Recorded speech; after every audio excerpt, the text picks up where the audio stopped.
Well, welcome back to Little Bennett Wrench. As you probably may know, I'm Trenton, and I got some exciting news for today. I don't know if you can quite tell, but I got my wheels back for my Farmall Super C, and they are wide. Look at that. I had Pete weld them up for me. He added a piece of 4-inch band iron, and I got 12 inches from, the bead of the tire there. So they're wide. I'm just gonna say they're wide. I'm hoping the old Super C's got enough power to put her to her, you know what I mean? But I'm just gonna get these painted silver here. Yesterday we had a monsoon. I'm not kidding you. I ran down and grabbed these from them, and while I was gone it rained pretty hard, and then when I came back it was pouring. So these wheels were dripping wet, so I just left the box fan on them overnight so I could paint them. Put one coat on them first thing this morning, you know what I mean? So I'm gonna get that done, but I got something else I want to show you. I'm gonna have you guess right now and see if you can figure out what's going on here. So if you could, leave a comment if you know what these parts are. I'm gonna show you after I'm done painting this first coat. I want you to take a guess of what this is.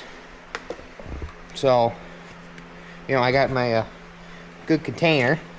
I have them soaked. It's soaking in diesel fuel. Can you see? Okay. If I do that, you can see better. Something like that. Any idea what those parts are for? Down in that diesel fuel. It's better if I shine in there. Yeah, you can almost see better if I do that. Any idea what that would be for? I'm going to show you, but I'm going to get the first coat painted on this. Then we'll go from there. How's that sound?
So I got them painted. I actually ran out of paint. I got the whole thing done on, this would be on the back side of the wheel. I got the whole thing done. I was doing it would be the inside portion of that one. And so I was doing the inside portion of that one there. And I was getting a little low on paint. I was shaking it around. It's like, I might not have enough. So I flipped to do the outside of this one, that's what you actually see, because I'm only painting the inside just this one coat, just to get a little bit of more protection, I guess you could say. I don't necessarily care what it looks like on the inside. I just want it so the tube has a nice surface to sit against. The outside is what I want to look at and have it be nice. So I figure I'll probably do another complete coat on the inside once these dry out. Then I'll be able to flip them, do, as you can see, the outside rib would be, you know, this rib right here, inside there is not painted because it's down right now. But I'll flip them, do 2 coats on that, and that's the side when the way I have this figured out, that's the side when I put that on the tractor. So say this wheel is going right on this side, I would stand this wheel right up and set it on the tractor right there. So if you're farming with a tractor, I think the valve stem should probably go to the inside, makes them so they're not as easy to hit. But on a pulling tractor, if you play with tire pressure at all, valve stems on the inside are a pain. And I am sure my face is silver. Well, I guess this is the stuff I use for tractor wheels. It's aluminum, Rust-Oleum. It looks silver, so I've used it on everything. All my tractors, I like the look of a silver wheel tractor. That's my thing. So that's what I use on Alice, the Farmalls, everything. Wheels get painted that color. So if you want them to look like mine, get that color. If you don't want them to look like mine, don't get that color. But I'm gonna paint the front wheels also. This tire right here is flat, but I haven't worried about it because I wanted to get the rear ones on and make sure it wasn't gonna sit there, you know, really down in the nose and look dumb. So if I had to put a bigger front tire on it, I really didn't care. I wasn't gonna dismount that, paint it, put it back on, and not like it. So I'll paint them little front wheels the same color so that it all looks the same. But so have you guessed what those parts in that bucket are for yet? Well, let's go take a ride and see if you can figure it out. How's that sound? Well, so did you guess what those parts are for? Well, let me show you. So as you can see, I already had the bolts out. I was playing with this the other day. This H developed not a bad problem, but a problem. So let me set this up here. So inside here, obviously you got your, I'm gonna grab my flashlight so I can put more light in here. So you got your weights, you got your shaft, but do you see how everything is just plain wore? Those weight holes up, oh, right there. See how bad that's all wore? But see how that weight right there at the end of the flashlight is nice and shiny versus everything else? Let me show you something. Is gas on still? I had it running the other day. I might turn the gas off. No, I left the gas on. So probably doesn't have any gas in it. Neutral, switch on. Oh, I probably have to do 2 hands. Hang on.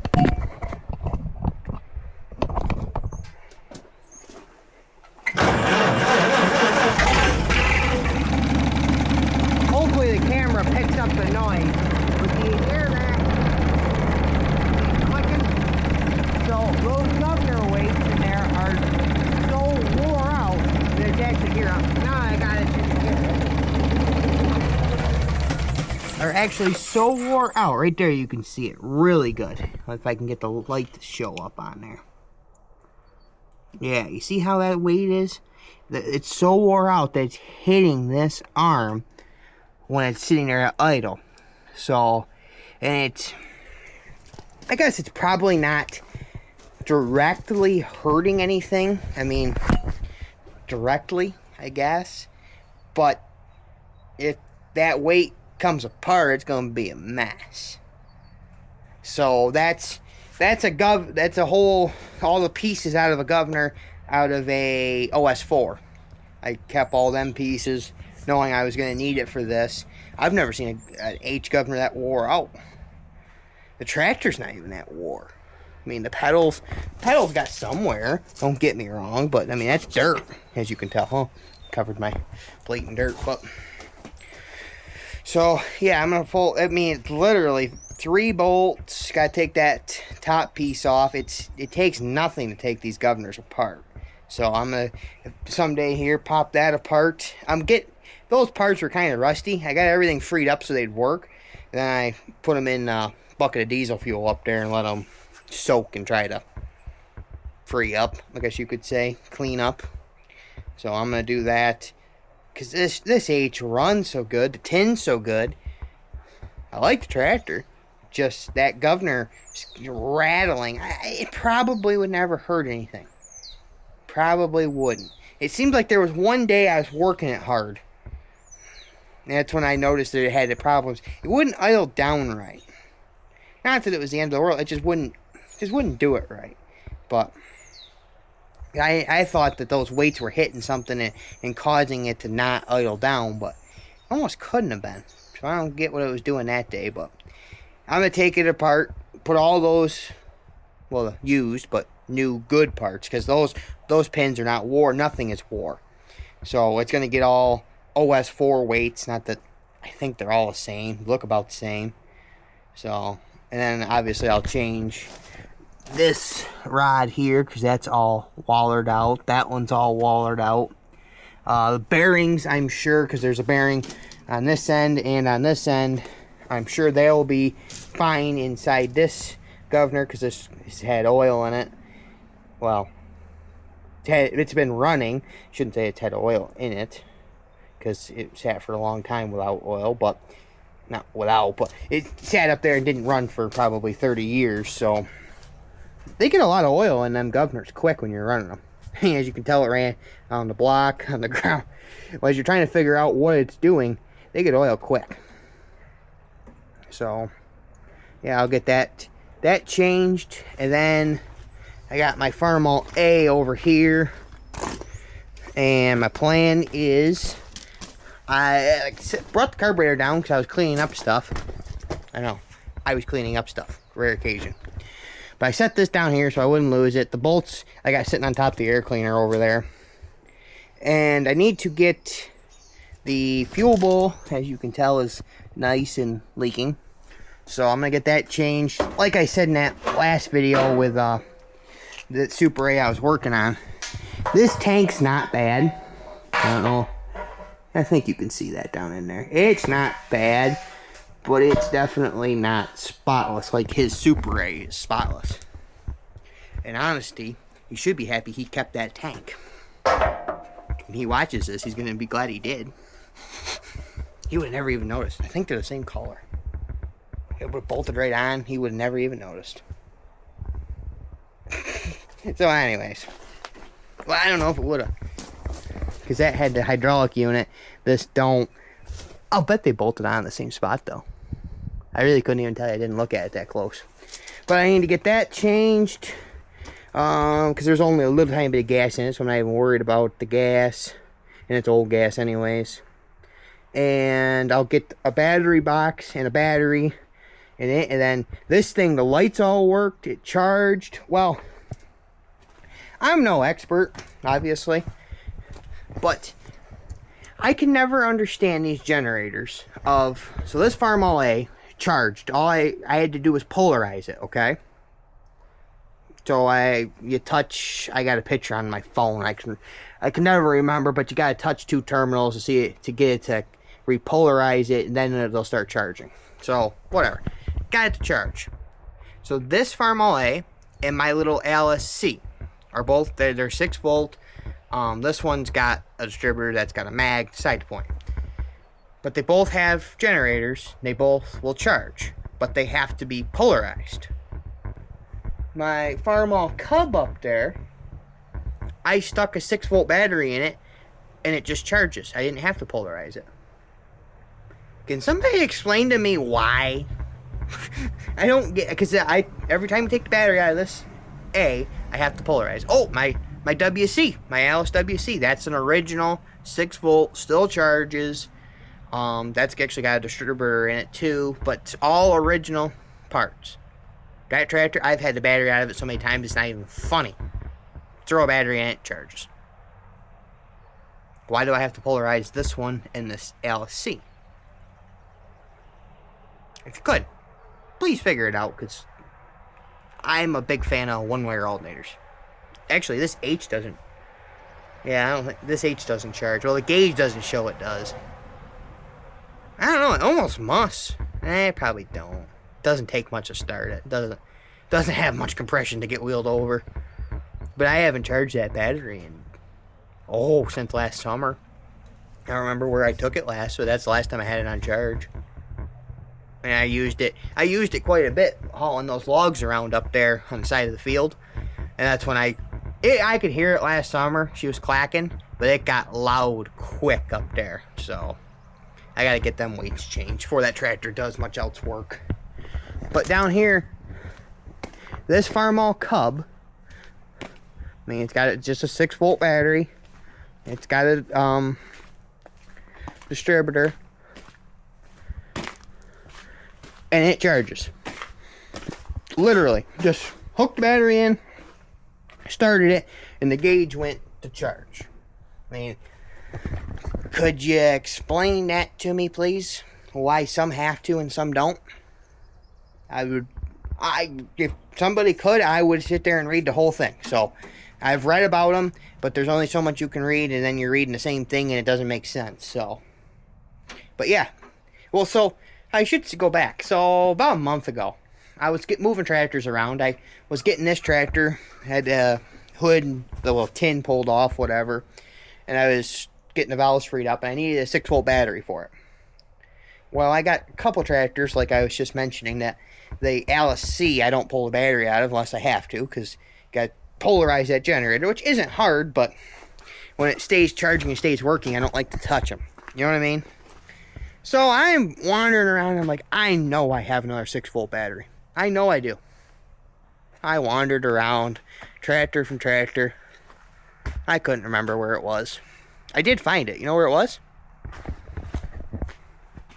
The High Crop 340 is still 6-volt. I could have swore last fall I took the battery out of them. Both of them. Because that 504, which it's got a, as you can see, a side post there. I could have swore I took the batteries out of these tractors. I was walking, I don't know, I had something parked up here and I was walking, and I noticed it still had the battery cables running in to the battery box. That's when I decided to actually investigate it, and yep, there was a battery in it. And do you want to know what the amazing part is? Both of them fired right up. They sat all winter. Oh, these tractors have been sitting here since well before Thanksgiving. I hadn't touched them. They both fired right up. Did they run absolutely perfect? No. No, they didn't. That one, it acts like, I would say, the idle jets are getting plugged up. Because if you leave it running half throttle, she'll stay running. She'll run beautiful. But if you try to idle her down any more than that, I would say she's just getting plugged up. This one actually ran pretty good. But I didn't even pull the carburetor off that one. No, that one just plain ran. Just very similar to how it does right now. Just gotta leave it half throttle. And, yeah, I don't think it's gonna clean itself up. It's got some stuff. These tanks, both of them, are actually in really good shape. I don't know if these tractors, so they got a little newer, and the tank's got a little better material. Because these are in real good shape. The Cub is spotless. There was just a little bit of actual, like, dirt in the Cub tank. I don't think it was from me, but it could have been.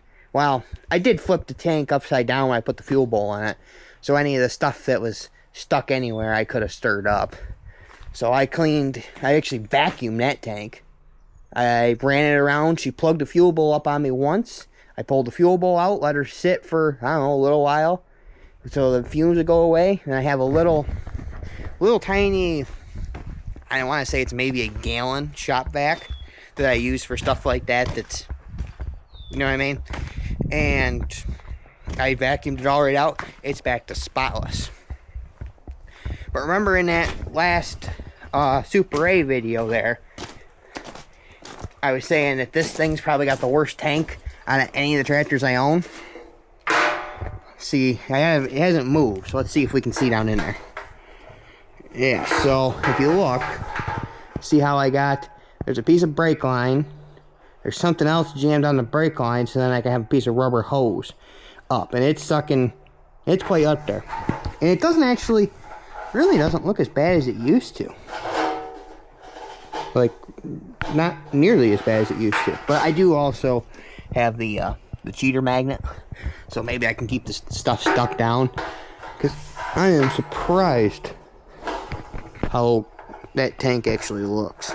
But yeah, I should let you look, not me. Well, this thing, it has, you know, these Farmalls got those baffles back there. And back in the day, I'm sure they worked good, so the fuel didn't run away from the, you're going uphill or whatever. Didn't run away from the sediment bowl exit, or outlet of the tank, whatever. But after 70 years in a rusty tank, those baffles kind of suck. More than just kind of. Because there was a lot of stuff I flushed. Oh, I need to put that cover back on to keep the dust and the rain out for next day or so. But I flushed this right in the drive, in my grandmother's driveway in the concrete there. I ran a garden hose out. I flushed this tractor. I can't even tell you how much. Would just keep washing it down, filling it up, washing it down. I had the whole underneath the tractor, whole driveway, everything turning gold rust color. Because there was a lot of rust in this tank. I screwed around with it for a while. And it was never, you're never going to get a tank like that spotless again. It's not going to happen. I'm not a big fan of that, the tank liner stuff they sell. Probably works. Probably. Never bought it, but the tractors I've had that have had that in there, they're just a mess. You know what I mean? So, I'm a better fan of just put a pipe in them, and you have to run a couple more gallons gas in them. That's my thing. Because no matter what, you're not getting every last drop of gas out of them anyways, so. Well, I got the fuel bowl in. A new fuel bowl. Got a little pipe up in there. Here, let me show you.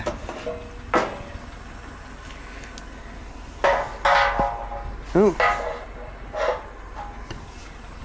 Guess I ain't showing you because you can't see it.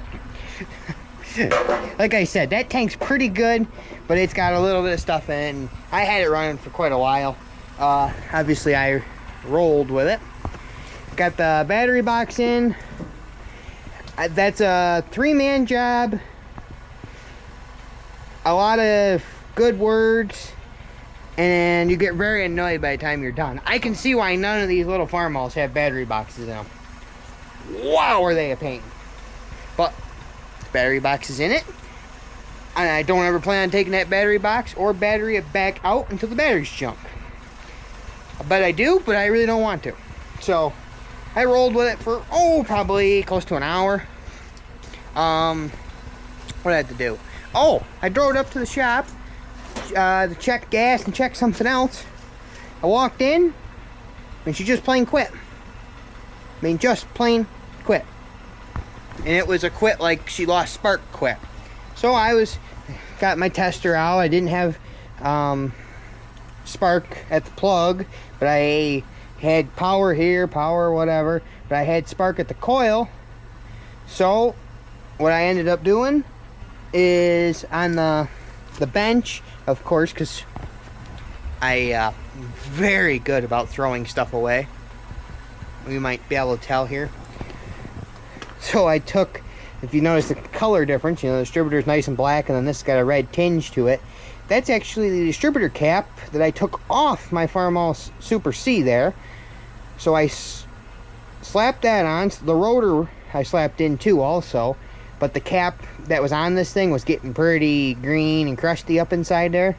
So I put that in, rotor, and then she ran. Obviously these plug wires aren't overly good, but it's hard to want to touch them when it is still running. Just a little bit of a skip to her. But if you notice that word right there on that spark plug, that is most of the time a Champion spark plug. I take a tractor out of a tractor, you know what I mean, get them in my hand just so, and I chuck them about as far as I can throw them, and that's the only good spot you can put a Champion. Some of you will disagree, but I like 31/16s in my Farmalls, 405s. Yeah, I think 405s in the big frame Alice's. the 45, 17s, whatever's got the tall head, any of them. And then 303s and everything else. CAs, all your Bs. So what are they? 116s, 125s, 14, everything else. WDs with the short heads, 201s, everything else gets the 303s. But 3116s in all my Farmalls, 3116s in the Cub. I know my B's got 3116s. The MTA, everything I put 3116s. That's Farmall A, or Super A, I should say. He came and picked it up, and then he was, I don't know, gonna roll with it or something. He was sending me a video of it. He was saying it runs really good. Left it running for a little bit, and she started missing on him. Well, to me, the miss sounded like she just plain fouled the plug, you know what I'm saying? So, it had, what were they? They were an auto light, but they were 386, I think is what they were. And I remember reading that somewhere, that 386 will run in these Farmalls. But, to me, oh, that's a nice bolt. I think that's been there a day or two. I'm a fan of the 3116s in the Farmalls. I know, I went off on a spark plug rant, but I'm just a fan of the 3116s. I have had no troubles with them fouling. I got a couple old sets of champions in a couple of these Farmalls. They're D21s, but they're old champions. And they seem to be fine so far. But that A, I know we had a box of new D21 champions laying around. And Dad says, let's just throw them in and see what it does. And she's got a flutter to her, like the plug just isn't firing right. So, but listen to this Cub run. Isn't that good? The hydraulic whine, it has a little hydraulic whine, but I swear the camera amplifies it like there's no tomorrow. When you're standing on that side of the tractor where the hydraulic pump is, I can't talk to you because you can't hear me, if you noticed in that last couple videos. But I hooked the plow up. I went out, I wanted to do like 2-3 passes and see if it was worth wasting my time with shooting a little video of it. Because we got a monsoon last night, as you heard me say in the beginning of the video. But it actually plowed pretty good. So I drove the Cub back. Thought about I probably should check gas before I'm walking back. And I grabbed the camera. So let's go check gas and then we'll go do a little plowing. It's a big field. I don't know if we'll get her done tonight. Alright, so as you can tell, I did, I don't know, probably 3-4 passes, whatever it was. And the plow was stayed cleaned off. So it's like, yeah, I should do a little bit of a plowing video. Over on this side, it might not be easy to tell, but I already plowed all that and dissed it with this little Cub. And over there, I did the same thing. I was told that I am a complete waste of gas. I'm beginning to think they're right. I really think they are, but I really don't care. I like to waste gas. I'm good at it. Always has been. But anyways, let's get to her. Let's get her plowing. Alright. Well, here on my hat, so I gotta not turn my head too fast, otherwise I will make you sick. But I think we'll be good to go. Gotta use first gear. The plow seems to be best if it's in that second setting down there. It plows okay if it's up here because you forget, but it seems to do a little bit better when the point's towards the ground.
video over to Macland Cadet. I posted it on, oh, had to push the clutch in. Let's get her to go again. There we go. I posted that video on my page. He was plowing with a Cub Cadet and I went over and helped him disc. If you didn't check that video out, go check that out. But so I mentioned it over on that video. But how many acres do you think a Farmall Cub's good for? I'm gonna shock you. They say a Farmall Cub can plow, or well, it shouldn't, not plow, but it's good to farm 40 acres.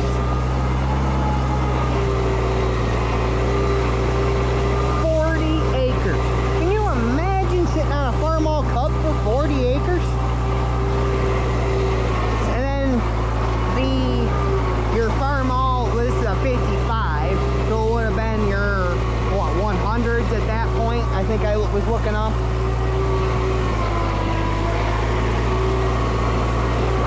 So your 100s, Super A's, whatever, they're good for if you have a really rough, you know, land and you need the power, you can do anywhere below 40 acres. But I want to say they were good up to 60 acres.